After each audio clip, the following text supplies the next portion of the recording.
What's up, you guys? We're back. Today's warm-up, we're going to start with some up-down dog. So we go back and forth between up dog here. Ooh, big stretch from the front of the body, and then back to down dog. Okay, 5 of those. Go with the pace that feels right for you. Next up, we're going to be doing some hollow rock. So we flip on over, lay on our back.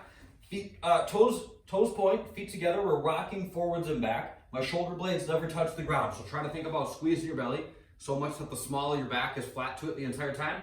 After that, we're doing half burpees. So we come up, jump back to a plank, jumping clap overhead, and then last is lateral squat step. So I get into like a half step squat, and I'm just taking steps laterally, okay? We'll go back and forth just like so.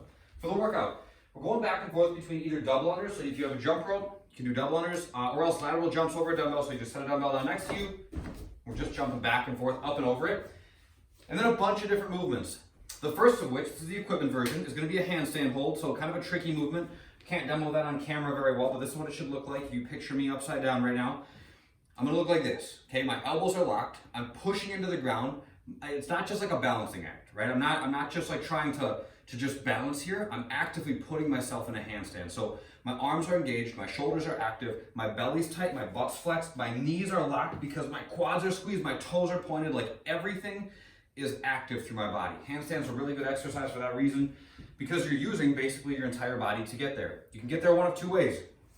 You can kick into it. If I was gonna use this wall, plant my hands, kick, and I could get up to it that way. Otherwise, I could start in a plank and walk my feet up the wall, okay? One of two ways, but get in that same position at the top, either way. After that, we're doing sumo deadlifts, so you can use one dumbbell or you can use one per hand, whatever. Wide stance, knees are bent, hips go back, lower down, touch the weight to the ground, and then stand back up. My back stays flat, my shoulders stay pulled back the whole time, and my knees stay bent and pushing apart the entire time. Next up, we're doing single dumbbell front squats. So we got 15 per side, so I just grab the dumbbell, put it up on my shoulder like so, belly engaged, hips back, knees out, squat down and stand up. 15 on one side, then 15 on the other. Next up, the crowd pleaser, burpees, all the way down, chest to the ground, come back up, jump and clap overhead. And then the last one's kind of goofy. We're doing 1 minute in a dumbbell front rack hold. So I grab both dumbbells and I'm just gonna hang out for 1 minute, keeping them on my shoulders, okay? If you guys only have light dumbbells, see if you can do this overhead instead. If you have heavy dumbbells, this would be a lot of fun is one way to put it. But it's just kind of a good way to work on bracing your core, so belly tight, butt flexed, as we work on holding those dumbbells into position. The bodyweight version.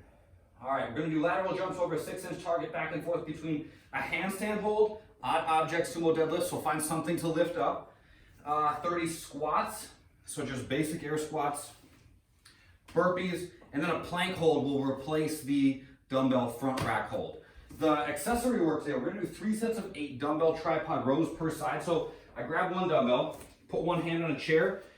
I'm trying to get my hand on something that allows my back to be parallel to the ground. So I actually like something a little bit lower than this, but beggars can't be choosers. So I'm gonna lift the dumbbell up till it touches my body and then come back down. So I'm aiming for, as I move, this position, all right?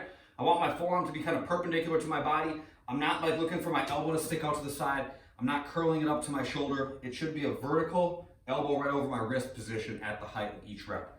We're gonna finish out today, where is it? Child's pose for mobility. So I'm gonna go wide with my knees. Oh, the best mobility ever. Wide with my knees, sit my hips back over my heels. I'm just gonna crawl my hands forward, and I'm hanging out. Okay, 5 minutes there. Take it out for the full 5 minutes. You'll kind of ease into it as you get there, and by the time you're done, you'll probably feel a little bit different than you did when you start. So take it on. That's it for today. That's all I got. You guys have a good day, have a good workout, and I'll see you next time.